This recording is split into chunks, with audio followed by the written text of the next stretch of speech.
নমস্কার। আশা করছি সবাই খুব ভালো আছেন। চামেলি মণ্ডল চ্যানেলে সবাইকে স্বাগত জানাই। আজকে আমি আশাপূর্ণা দেবী রচিত লজ্জা শরম গল্পটি পড়ে শোনাবো আপনাদের। আশা করছি গল্পটি আপনাদের ভালো লাগবে। শুরু করছি আজকের গল্প লজ্জা শরম। বেলা চড়তে না চড়তে রোদ এমন চড়ে উঠেছে যে মা বসুমতী তেতে আগুন। বাতাস বইছে যেন আগুনের হলকা ছড়িয়ে। আকাশটা যেন একখানা ঝকঝকে ইস্পাতের পাতের মতো জ্বলছে। তার কোথাও কোনোখানে মেঘের ছিটে তো দূরস্থান, একটু ঘোলাটে ছায়া পর্যন্ত নেই। অথচ আষাঢ়েরও অর্ধেক যায় যায়। এবারও খরা হবে, ভবিষ্যৎবাণী করছে কেউ কেউ। পুকুরের জল নেমে যাচ্ছে হু হু করে।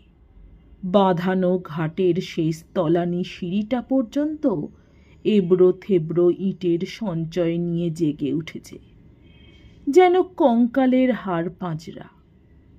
এই ঘাটে নেমেই ঘোড়া ঠুকে ঠুকে জল নিচ্ছিল নন্দগড়াইয়ের বউ। বড় ঘোড়াটা ডুবছে না, তাই মেলার বাজারে কেনা হালকা পাতলা শখের ছোট ঘোড়াটাকে ডুবিয়ে ডুবিয়ে বড়টাকে ভরে তুলছিল। কেশবের বিধবা বোনটা এসে দাঁড়ালো ঘটি গামছা নিয়ে। কেশবের বোন কট্টর বিধবা। তার রান্না খাওয়া এই ঘাটের জলে চলে না। রোজ এক ঘড়া করে গঙ্গা জল আসে তার জন্যে। ঠিকেদার কেশবের অধীনে লোকজন খাটে বিস্তর, নানা ধরনের লোক। তাদেরই কাউকে দিয়ে জলটা আনিয়ে দেয় কেশব। গঙ্গার ধারেই তো রবারের কারখানা বসছে। কারখানা বাড়িটা বানাবার কাজের ঠিকাদারি পেয়েছে কেশব। তা বিধবা বোনটাকে কেশব খুবই পূজ্যি করে বলতে হবে। এত কে করে? গরবিনী বিধুমুখীর তাই এই পচা ঘাট থেকে জল ভরবার দায় নেই। আশা শুধু চানের জন্যে, তাও নিত্য স্নানটুকুই। যোগে জাগে পালে পার্বণে বিধবা বোনকে গঙ্গা স্নানের সুযোগ সুবিধেও করে দেয় কেশব। হয়তো মাল বওয়া গরুর গাড়িতে চাপিয়ে, হয়তোবা রীতিমতো পয়সা খরচা করে সাইকেল রিক্সা চাপিয়ে। অথচ সংসারে বিধুমুখী নাকি ভাজের মাথায় পা দিয়ে হাঁটে। নিজের শুদ্ধাচারের রান্নাটুকু করে নেওয়া বাদে কুটো ভেঙে দুটো করে না। সারাক্ষণ পাড়ায় টহল দিয়ে বেরিয়ে দুনিয়ার খবর সংগ্রহ করে বেড়ানোই তার কাজ। বিশুদ্ধতা হানির ভয়ে বিধুমুখী উদয়াস্ত তসরের কাপড় সেমিজ পরে বেড়ায়। কাজেই তার গতিবিধি অবাধ। সে নিত্য সকালে ঘনশ্যামের স্টেশনারি দোকানে গিয়ে খবরের কাগজ শুনে আসে। সন্ধ্যায় লাইব্রেরি ঘরের দরজায় ঢুঁ দিয়ে ডেলি প্যাসেঞ্জার বাবুদের মারফত কলকাতার খবর শুনে আসে। বিডিও অফিসের জোয়ারদার বাবুর কাছে বসে দেশের ধান চালের, চাষবাসের আর উন্নতির অবস্থা ব্যবস্থার কথা শুনে আসে। আরও একটা সোর্স আছে তার খবর জানবার। সেটি হচ্ছে কেশব ঠিকেদারের অ্যাসিস্ট্যান্ট নেপাল। নেপালকে তো প্রায় রোজ একবার করে আসতেই হয় কেশবের কাছে। সকালবেলা এসে নির্দেশনামা নিয়ে গিয়ে কাজে লাগে। কেশব একেবারে খেয়ে দিয়ে বেলায় যায়। তা নেপালের ওই সকালবেলার প্রাতরাশটি এ বাড়িতে বাঁধা। বৌদির হাতের চা আর বিধুদির হেসেল থেকে ছুঁড়ে মারা বেগুনি কি কুমড়ো ফুলের বড়া, কলাই ডালের ফুলুরি কি পোস্তর চাপড়ি, তার কাছে নাকি অমৃত সমান। কেশবের কাছেও প্রশ্রয় আছে তার। কেশবই একসঙ্গে বসে খেতে খেতে হাঁক পাড়ে, কই গো, নেপালকে আর এক গেলাস চা দাও না, এখন খাটতে যাবে। ইধু, তোর রেখে যদি আর দুখানা বড়া বাড়তি হয় তো ইদিকে ছুঁড়ে মার। নেপাল বলে, না না, আপনি খান। কেশব বলে, আমার যদি হজম হতো তাহলে কি আর তোমায় সারতাম ব্রাদার? মনে মনে বলে, দাদন দিয়ে রাখছি, এখন ব্রাদার বলছি, এরপর সানিল ল বলবো। কেশবের সবেধন নীলমণি মেয়েটা এখন গোকুলে বাড়ছে, তাই গোপন ইচ্ছেটি কারো কাছে ফাঁস করে না কেশব। শুধু বউকে আর বোনকে বলে, ছেলেটা খুব কাজের আর বিশ্বাসী, ওকে একটু তোয়াজে রাখা ভালো। তা বউ মাথায় কাপড় টেনে ওই ঠক করে এক গিলাস চা বসিয়ে দিয়ে যাওয়া ছাড়া আর কিছু না জানলেও বিধুমুখী বিধি মতেই তোয়াজ করতে জানে, করেও। তাই বিধুদির রান্নাঘরের দাওয়ার নিচে দাঁড়িয়ে নেপালের গল্প আর ফুরোয় না। কেশব এক একবার তাড়া দেয়, বিধু, তোর গপ্প থামা, ওর কাজের বেলা বয়ে যাচ্ছে। বিধু ভ্রুভঙ্গি করে বলে, আমি গপ্প করছি না ন্যাপলা গপ্প করছে? তারপর হেসে বলে, বেলা হবে না, সাইকেল যা চালায় তোমার অ্যাসিস্ট্যান্ট, সে তো সাইক্লোনের বেগে। নেপাল তাড়াতাড়ি বিধুমুখীর গঙ্গা জলের খালি ঘোড়াটা সাইকেলের পিছনে বেঁধে নিয়ে তীর বেগে বেরিয়ে যায়। কাল সকালে আসবার সময় ভরে নিয়ে আসবে, এই ব্যবস্থা। আসা মাত্রই জলটা ঘরের বড় ঘড়ায় ঢেলে নেয় বিধু। পাড়ার কিছু অনুগতজনকে প্রয়োজন মতো গঙ্গা জল সাপ্লাই করে তাদের মাথা কিনে রাখে।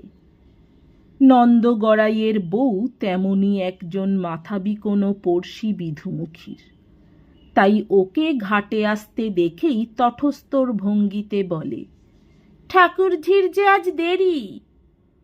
বিধুমুখী তাচ্ছিল্যের ভঙ্গিতে বলে, সকালবেলায় যে দাদার সেই পাপ এসে জোটে, তাকে বিদায় না করে তো বেরোতে পারি নে।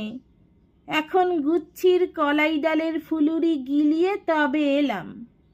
গড়াইয়ের বউ পায়ে গড়ানোর সুরে বলে, ধন্যি বাবা, এত পারো, তাও নিষ্পরের জন্যে।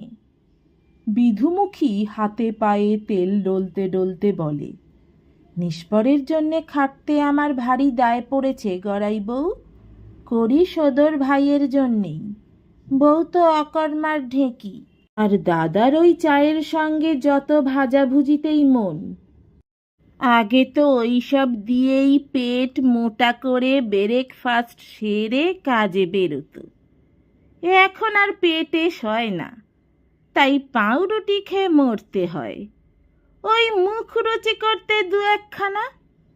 তা কপাল গুনে নেপাল মিলেছে, ও ছোঁড়াও ভাজাভুজির জম, তাই দাদার এত পছন্দ। গড়াই বউয়ের জল ভরা হয়ে গেছে, কাঁখে ঘোড়া, তবু দাঁড়িয়ে থাকে। বিধুমুখীর নাওয়া না হতেই চলে যাওয়া, সেটা অসহ্য। তাই দাঁড়িয়ে দাঁড়িয়ে তার নাওয়া দেখতে দেখতে বলে, ঠাকুরঝির গড়নখানা দিয়েছিল বটে ভগবান, মুনির মন টলে, থাম লক্ষ্মী ছাড়ি, মরণ। আহ্লাদে আহ্লাদে গলায় রাগ দেখায় বিধুমুখী, তোদের মুখে ও ছাড়া আর কথা নেই। একবেলা গঙ্গা জলে হবিষ্যি গিলে গিলেও তো পোড়া গতরকে টসকাতে পারিনে। বিধুমুখীর কেবলমাত্র একবেলা গঙ্গা জলে হবিষ্যি গেলার অন্তরালবর্তী রহস্য পাড়ার কারো অজানা নয়। কেশবের ঘরের দুধেলা গাইটার উপসত্ত্বের অধিকাংশই যে নিরিমিষ ঘরে চালান হয়, আর সকালের ওই ভাজাভুজির অধিকাংশই কৌটোয় ভর্তি হয়ে শিকে তোলা হয়ে যায়। তা কেশবের হাবাগোবা বউটার মারফতই সকলের গোচরে পৌঁছে গেছে, কিন্তু কেশবের বোনকে ঘাঁটাবার সাহস কারো নেই। শুধু গঙ্গাজলই নয়, অসময়ে টাকা কড়িও সাপ্লাই করে সে। সুদটা একটু চড়া, কিন্তু তাতে কিছু এসে যায় না। ঘরে ঘরে বৌঝিরা স্বামী পুত্তুরকে লুকিয়ে কি মহাজনের কাছে দৌড়বে সুদ কমের আশায়? বিধুমুখীর নিটোল গঠনভঙ্গিমা দেখতে দেখতেই বোধহয় আর একটা বিপরীত ছবি মনে পড়ে যায় নন্দর বউয়ের। তাই হঠাৎ বলে ওঠে, তুমি তো বিশ্বভুবনের সব খবরই রাখো ঠাকুরজি। পা কাটা বাঞ্ছার শুটকি বউটা কাল থেকে বিডি অফিসের ধারে কাছে অমন আগুন খাগির মতন ঘুরে মরছে কেন বলো তো? কেষ্ট বলছিল বিডির পিয়ন নাকি কি চাই জিজ্ঞেস করেছেন, তাকে রাস্তা থেকে ইঁট তুলে মারতে গেছিল। ওদিকে বাঞ্ছা নাকি ঘরে পড়ে চেল্লাচ্ছে কাল থেকে খাওয়া জোটেনি, ঘরে হাঁড়ি চড়েনি। ব্যাপারটা কি? গরমের তাতে খেপে গেল নাকি ছুরি? বিধুমুখী অবজ্ঞায় মুখ বাঁকিয়ে বলে, মরুনি। নন্দর বউ বোঝে প্রশ্নের উত্তর আছে বিধুমুখীর। এটা বিধুমুখীর আস্তে আস্তে ভাঙার একটা চাল। তাই দরকারের অধিক আগ্রহ দেখিয়ে বলে, জানো তাহলে বরের সঙ্গে কোঁদল করে জব্দ করে রেখেছে বুঝি? আহা, পা খোঁড়া মনীষী, কি শাস্তি! বরের সঙ্গে কোঁদল নয়, বিধুমুখী মুখ বাঁকিয়ে বলে, রঙ্গিনী কোঁদল করতে গেছিলেন বিডিওর জোয়ারদারের সঙ্গে। ও মা, আমি কোথায় যাব? গালে হাত দেয় নন্দর বউ। জোয়ারদার বাবুর সঙ্গে কোঁদল করতে গেছিল পা কাটা বাঞ্ছার বউ? বাঞ্ছারামের নাম এখন এই বিশেষণটার সঙ্গে এমন যুক্ত হয়ে গেছে যে পা কাটা বাঞ্ছা ছাড়া শুধু বাঞ্ছা আর বলে না কেউ। তা না বলুক, বাঞ্ছারামও একদা ওই বিডিও অফিসেরই একজন পিয়ন ছিল। ফাইল বগলে নিয়ে মদগব চালে জোয়ারদারের আগের অফিসার চক্রবর্তী বাবুর সাথে সাথে ঘুরে বেড়াত। এখন যেমন মদন দাস যায়। মদন দাস ইঁট খেতে খেতে পালিয়ে প্রাণ বাঁচিয়েছে। ভাগ্যচক্রে এখন বাঞ্ছারাম পা দুটো হারিয়ে ঘরে পড়ে। অফিসের বাগানের মাটি কোপাতে কোপাতে পায়ের ওপর কোদালের কোপ। ছোট লোকের মরণ। সেই পায়ে শুধু একটু রেড়ির তেলে ভেজা ন্যাকড়া বেঁধে ছিষ্টি কাজ করা। করতে করতে পা পেকে পচে যাকে বলে গ্যাংগ্রিন। অতঃপর আর কি? 2 মাস হাসপাতালে থেকে হাঁটুর নিচে থেকে বাদ দিয়ে ঘরে ফিরে এসে পড়ে পড়ে মাথা খোঁড়া। সেই তো হাসপাতালে যেতেই হলো। আগে যদি যেতিস এমনটা হতো? হতভাগা বলে বটে নাকি প্রথমেই গিয়েছিল সদর হাসপাতালে, তাকে দূর দূর করে খেদিয়ে দিয়েছিল। আরে বাবা, খেদিয়ে তো দেবেই, দূর দূর করেই তো খেদিয়ে দেয়। কোনো হাসপাতালে আবার তোদের মতন হতভাগা দরিদ্রে দাতব্য রুগীকে জামাইয়া ধরে এসো হে, বসো হে, ভাত খাও হে করে? তা সেই দূর দূরটা মেনে নিয়ে মান করে চলে এলে চলবে? হাতে পায়ে পড়বি, কাকুতি মিনতি করবি, সাধ্যমতো এদিক ওদিক কিছু পয়সা করি ছাড়বি, তবে না ঢুকতে পারবি। তা নয়, বাবু কিনা আর দাঁড়িয়ে থাকতে নাড়ছি, জ্বর এসে গেল বলে ঠিকরে চলে এলেন। হলো তো, পেলে তো তেজের ফল। হ্যাঁ, এই সবই বলেছে সবাই তখন বাঞ্ছাকে, কিন্তু সে তো অনেক দিনের কথা।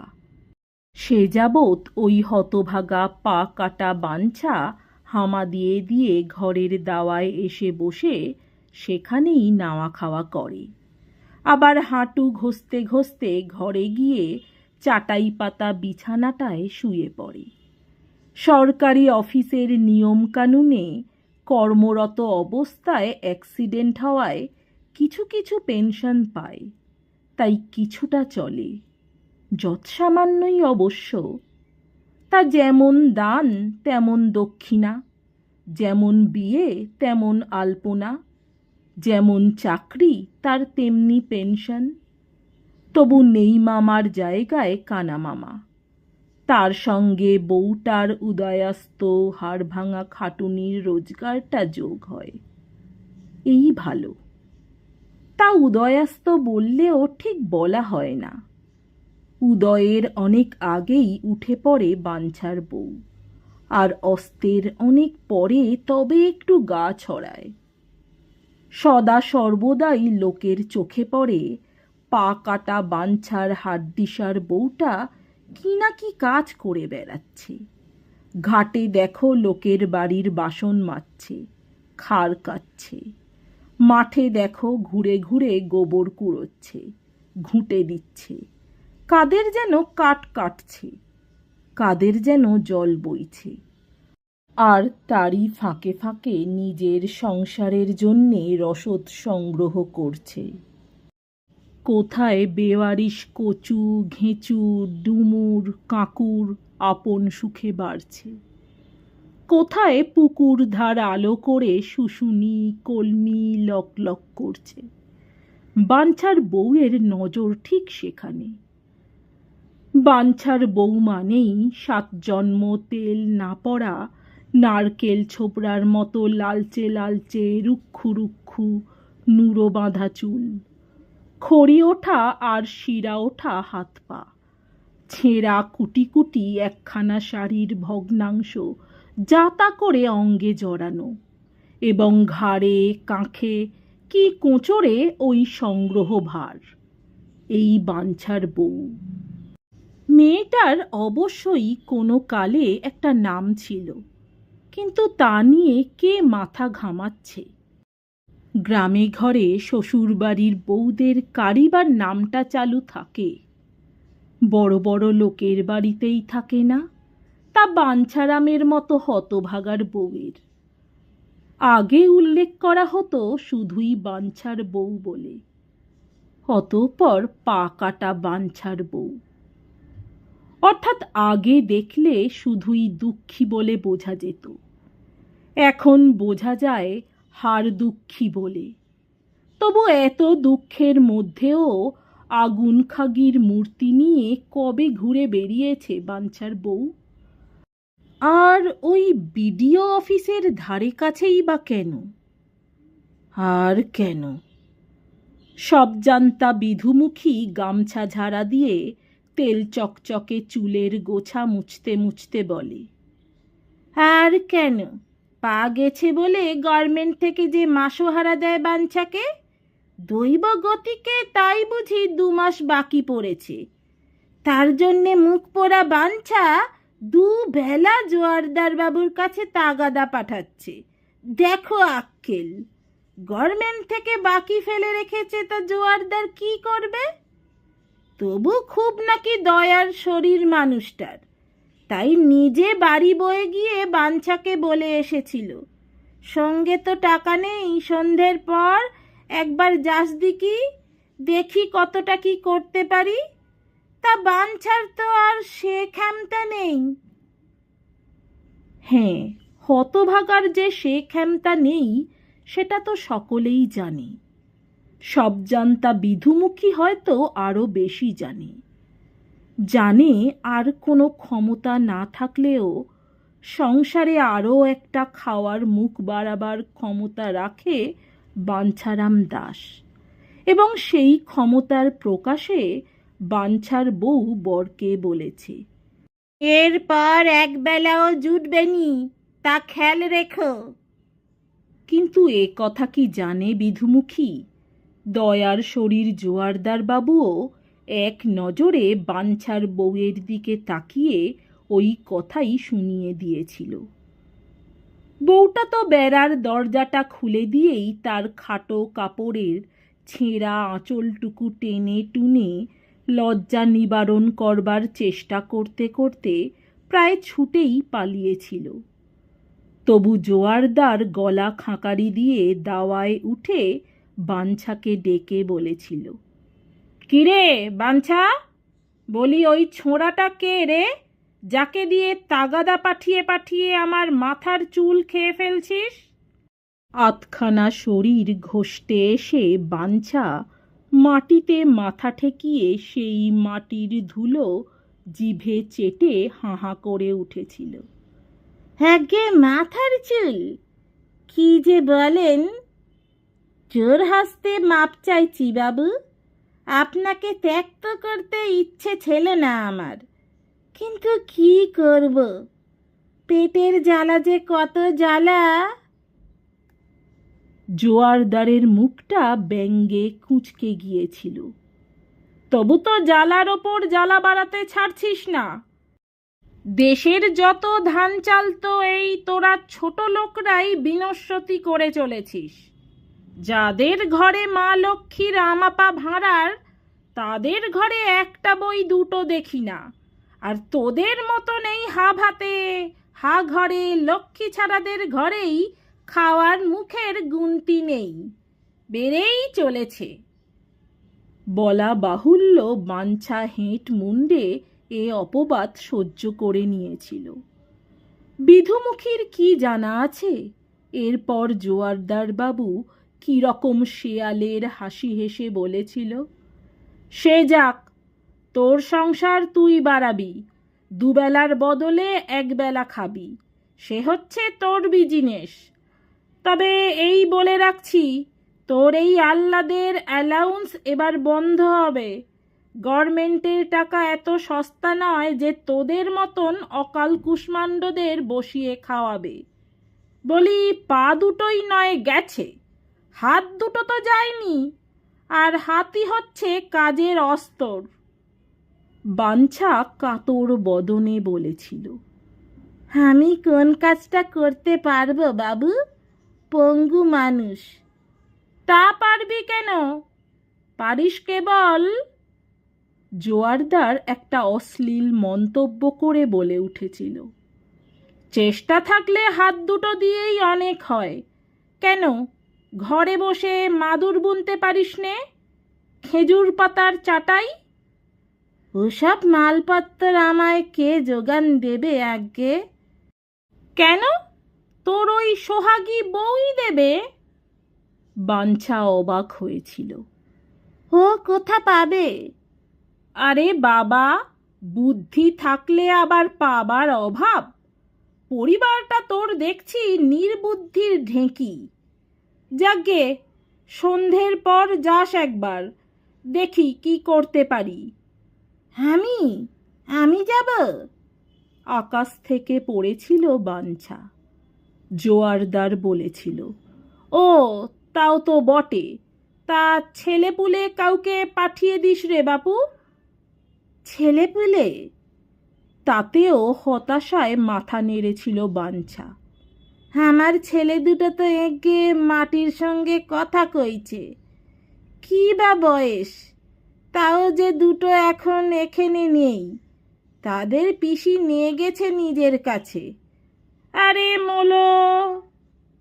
জোয়ারদার দাওয়া থেকে নামতে নামতে বলে, এ হতভাগা যে দেখি কেবল কথা কাটান করে।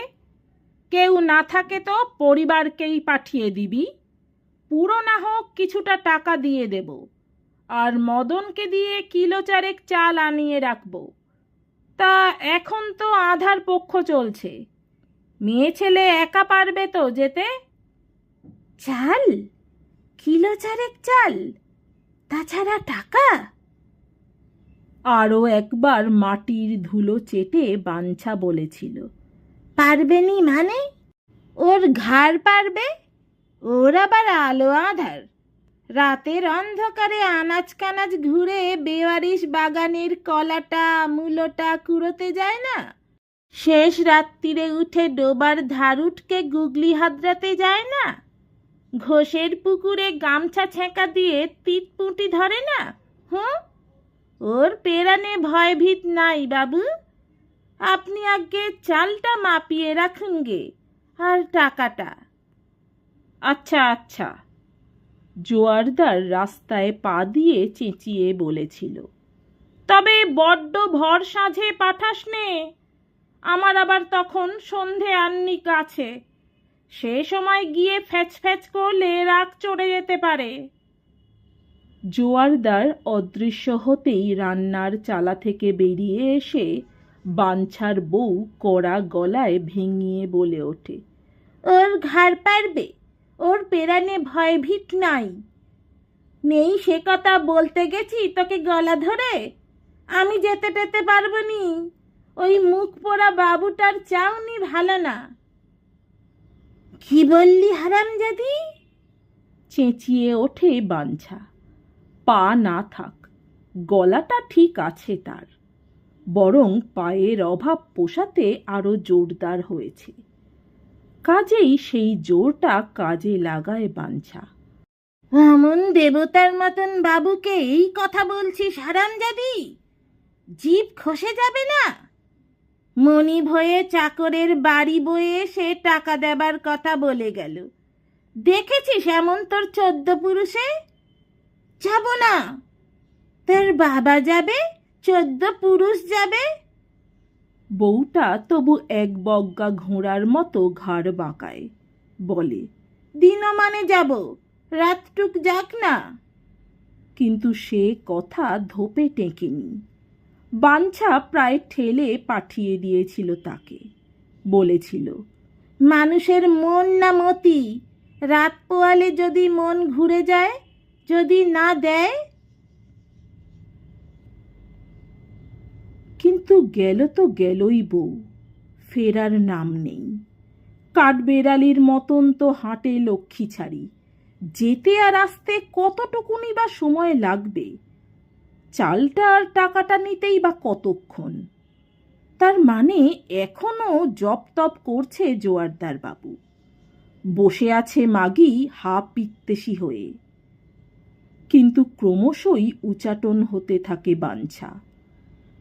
মনে হচ্ছে যেন অনন্তকাল একা পড়ে আছে সে। ছেলে দুটোকে যখন পিসি কদিনের জন্যে নিয়ে গেছিল, তখন বরং হাঁপ ছেড়ে বেঁচেছিল বাঞ্ছা। যাক, তবু 2-4 দিনের চাল বাঁচল। এখন মনে হচ্ছে ছেলে দুটো থাকলেও দুটো কথা কয়ে বাঁচতাম।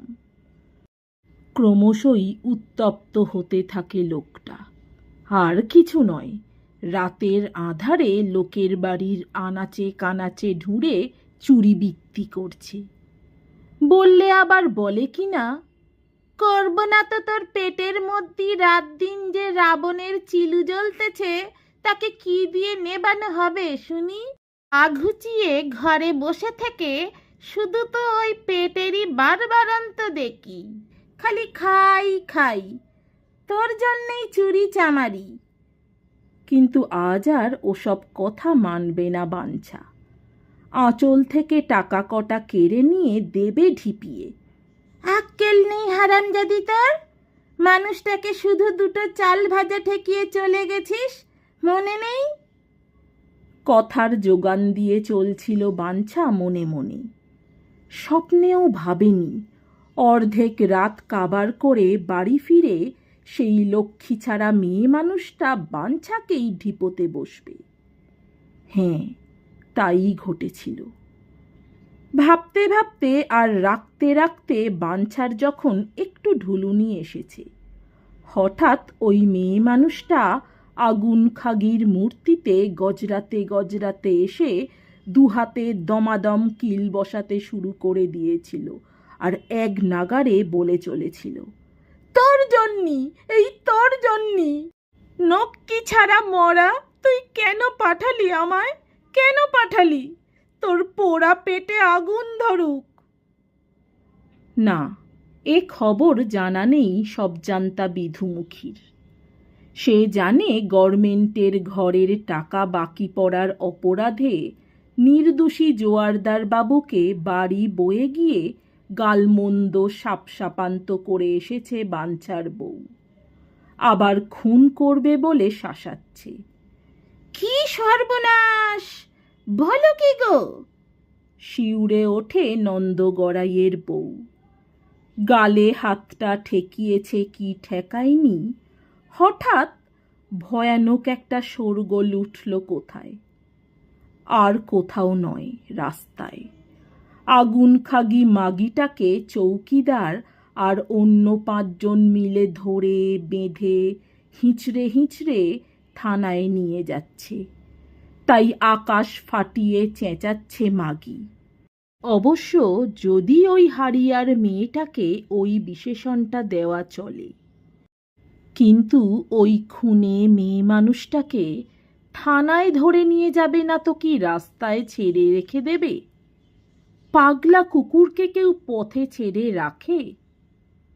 বিডিও অফিসের জোয়ারদার বাবু আর তার পিয়ন দুটো মানুষকে যে হাসপাতালে নিয়ে যেতে হলো, সে কার জন্যে? টাকা বাকি আছে বলে তুই দুটো মানুষকে মাথা ফাটিয়ে দিবি? কিন্তু খলের তো ছলের অভাব নেই, তাই ওই শয়তান মেয়ে মানুষটা এত বড় দোষ করে নিজেই আকাশ ফাটিয়ে চিল্লাতে চিল্লাতে চলেছে। ও মা গো, এ পৃথিবীতে কি ধর্ম নেই গো? হতভাগা নক্কি ছাড়া উনন্মুখ মরা, টেকা দেব চাল দেব বলে ডেকে নেগে রাত ভোর আটকে রেখে ধম্ম খেলো, ইজ্জত খেলো, বুকে বাঁশ ডলল, শেষে গলা ধাক্কিয়ে বার করে দিল। ও মা গো, পেটের বাচ্চাটা আমার আর নড়তেছে না গো। আমি কি করি গো? নির্বংশ হবি, রাক্ষস পাজি, নির্বংশ হবি। গগনভেদী শব্দটার মানে বোঝা যাচ্ছে। ওই রোগা পটকা শুঁটকি মেয়েটার গলা থেকে এমন সানানো শাঁখের মতো আওয়াজ বেরোচ্ছে কি করে, তাই আশ্চর্যি। লোক জড়ো হয়ে যাচ্ছে পথের ধারে ধারে। দুহাতে কান চাপা দেয় কট্টর বিধবা শুদ্ধাচারিণী বিধুমুখী। ছি ছি ছি ছি ছি, গলায় দড়ি, গলায় দড়ি, এইসব কুৎসিত কথা মুখ দিয়ে বার করছে ছড়ি। লজ্জা নেই, শরম নেই, হায়া নেই? ধর্ম গেল, ইজ্জত গেল, এই বলে বলে ঢাক পিটিয়ে পিটিয়ে আকাশ ফাটাচ্ছিস? বলি এতে তোর খুব ইজ্জত বাড়ছে? মেয়ে ছেলে বলে কথা, কিল খেয়ে কিল চুরি করে বসে থাক, তা নয় নিজের মুখে নিজে চুনকালি মাখাচ্ছে। সাধে বলছি গলায় দড়ি। ভিজে কাপড়ের উপর ভিজে গামছাখানা জড়িয়ে রাস্তার নোংরা জঞ্জাল এড়িয়ে এড়িয়ে ডিঙি মেরে মেরে বাড়ির দিকে এগোয় বিধুমুখী। নমস্কার, আমার গল্প পাঠ ভালো লাগলে এবং আশাপূর্ণা দেবীর এরকম আরও অনেক গল্প শুনতে চাইলে অবশ্যই আমার চ্যানেলটি সাবস্ক্রাইব করে দেবেন। লাইক, কমেন্ট, শেয়ার করতে ভুলবেন না। অনেক ধন্যবাদ।